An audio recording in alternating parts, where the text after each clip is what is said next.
शिव कथा कहती है, लक्ष्मी जी ने बेलपत्र के वृक्ष के नीचे साधना करना प्रारंभ किया। जैसे ही मां लक्ष्मी ने बेलपत्र के वृक्ष के नीचे साधना करना प्रारंभ करा तो देवाधिदेव महादेव कुछ ही समय में प्रदोष काल के समय पर लक्ष्मी जी के सामने शंकर भगवान प्रकट। शिव जी ने पूछा, लक्ष्मी तुम्हें क्या चाहिए? लक्ष्मी जी कहती हैं, मेरी ये अश्व की योनि, मुझे अश्वी बनना पड़ा, घोड़ी बनना पड़ा।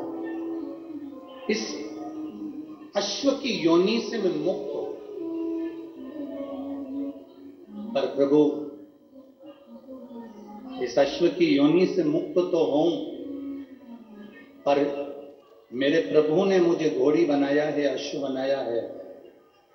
मैं चाहती हूं मेरे नारायण मुझे इसी घोड़ी की योनि में, अश्वी की योनि में प्राप्त करें। इस घोड़ी की योनि में, इस अश्वी की योनि में मेरे स्वामी, मेरे नारायण मुझे प्राप्त। ठीक है, भगवान भोलेनाथ जी ने कहा, आप चिंता ना करें। जिस प्रदोष काल में आप बेलपत्री के वृक्ष के नीचे आती हो,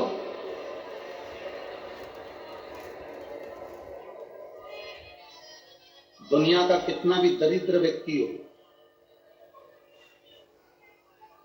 चाहे दुनिया का कोई व्यक्ति ऐसा हो जिसका कभी व्यापार चलता ही नहीं हो, उसने 50 बार बदल के देख लिया, फैक्ट्री चली नहीं रही, जिस काम को करने के लिए जाते हैं वो काम टल जाता है, आज की जगह कल, कल की जगह परसों, परसों की जगह नरसों, काम होता ही नहीं। बेटा बेटी का संबंध करने जा रहे हैं पर हो ही नहीं रहा।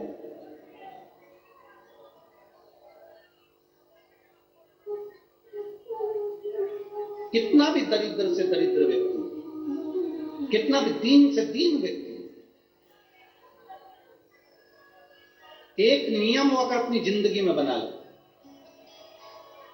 प्रदोष काल में, प्रदोष के समय पर बेलपत्री के वृक्ष के नीचे एक बार जाकर नमन करना और प्रदोष काल में शंकर भगवान के मंदिर में दिया लगाना। ये दो चीजें अगर वो 3 महीना भी लगातार कर ले तो उसके जीवन में कभी कोई समस्या आ ही नहीं सकती, कोई दुख आ ही नहीं सकता। एक नियम बना, जैसे जिस नारी को, जिस पुरुष को, जिस बच्चे को, जिस बड़े को चर्म रोग हो जाता है, चमड़ी सफेद पड़ने लगती है, जब चमड़ी सफेद पड़ने लगती है, चर्म रोग जैसा जब हो जाता है या चर्म रोग उसको घेरने लगता है, चमड़ी जब सफेद पड़ने लगे या चमड़ी काली पड़ने लगे या चर्म रोग सोराइसिस जैसी बीमारी तक के लिए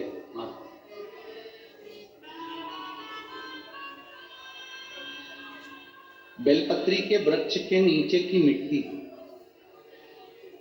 बेलपत्री के वृक्ष के नीचे की मिट्टी,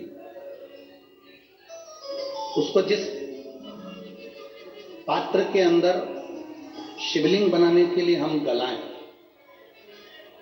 जिस पात्र के अंदर हम शिवलिंग बनाने के लिए उसको गलाएं और शिवलिंग का निर्माण कर कर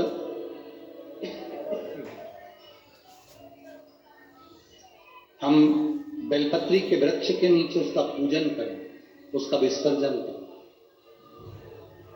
और बेलपत्री के नीचे की जो मिट्टी है, जिस पात्र में गलाई जाती है, उस पात्र के पानी का स्नान, उस मिट्टी का थोड़ा सा भाग अपने शरीर पर लगाकर, जहां सफेद चमड़ी हो रही हो या श्वेत चमड़ी हो रही हो, वहां लगाकर और उसका स्नान करना यदि हम प्रारंभ करें। परंतु प्रदोष, जैसे अपन शंकर भगवान के मंदिर जाते हैं, दर्शन करते हैं, पूजन करते हैं, उसी तरह बेलपत्री के वृक्ष के नीचे की मिट्टी को गलाकर हम शिवलिंग का निर्माण करते हैं। स्नान करना या शरीर पे लगाने के साथ में सबसे ज्यादा जरूरी है शंकर भगवान के उस शिवलिंग की पूजन करना, पार्थिव लिंग की पूजन करना। लगभग 2 शिवरात्रि निकलेगी महीने की, और बाबा जहां जहां से चमड़ी सफेद हो रही होगी, वहां वहां से धीरे धीरे बाबा अपने असली रंग को देना प्रारंभ कर देता है। इतना बेलपत्री के वृक्ष की पार्थिव लिंग निर्माण और पूजन की उस मिट्टी का इतना वर्णन हमारे शास्त्र करते हैं, इतना वर्णन।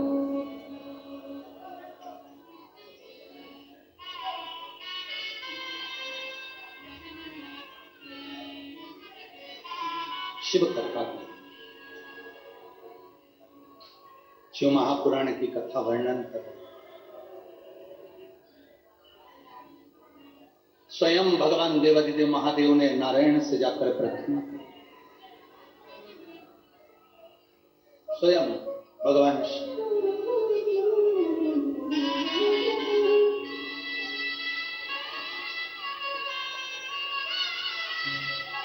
शंभु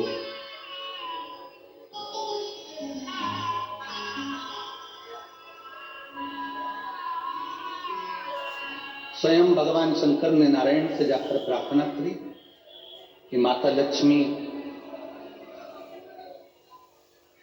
आपके लिए तब साधना कर रही हूं, आप उनको जाकर दर्शन। भगवान नारायण शिव जी के कहने पर जाने लगे। भगवान शंकर के कहने पर भगवान नारायण जाने लगे, पर भगवान शिव जी ने भगवान नारायण को रोका, और भगवान शिव जी ने नारायण को रोककर कहा, प्रभु रुको, मेरा निवेदन केवल इतना सा है, जैसे माता लक्ष्मी घोड़ी बनकर, अश्वी बनकर पृथ्वी पर गई हैं, आप अश्व बनकर पृथ्वी पर जाकर लक्ष्मी को लेकर, भगवान स्वयं नारायण अश्व बनकर पृथ्वी पर जाते हैं और लक्ष्मी जी को लेकर आते हैं। शिव महापुराण की कथा कहती है, भगवान शंकर का संवाद करता है, स्वयं नारायण और स्वयं माता लक्ष्मी बेलपत्री के वृक्ष के नीचे विराजमान शिवलिंग का पूजन करते हैं और बेलपत्र की परिक्रमा करते हैं। जैसे ही उन्होंने बेलपत्र की परिक्रमा करी, शंकर भगवान वहां सम्मुख में जब आते हैं तो नारायण और लक्ष्मी जी भी अश्व की योनि से छूट जाती हैं और नारायण भी अश्व योनि को त्याग कर नारायण लक्ष्मी बनकर वैकुंठ का निवास करने लगते हैं स्वयं। आज की कथा यही विराम लेती है। कल पुनः मिलेंगे शिव नाम और प्रदीप मिश्रा जी के साथ।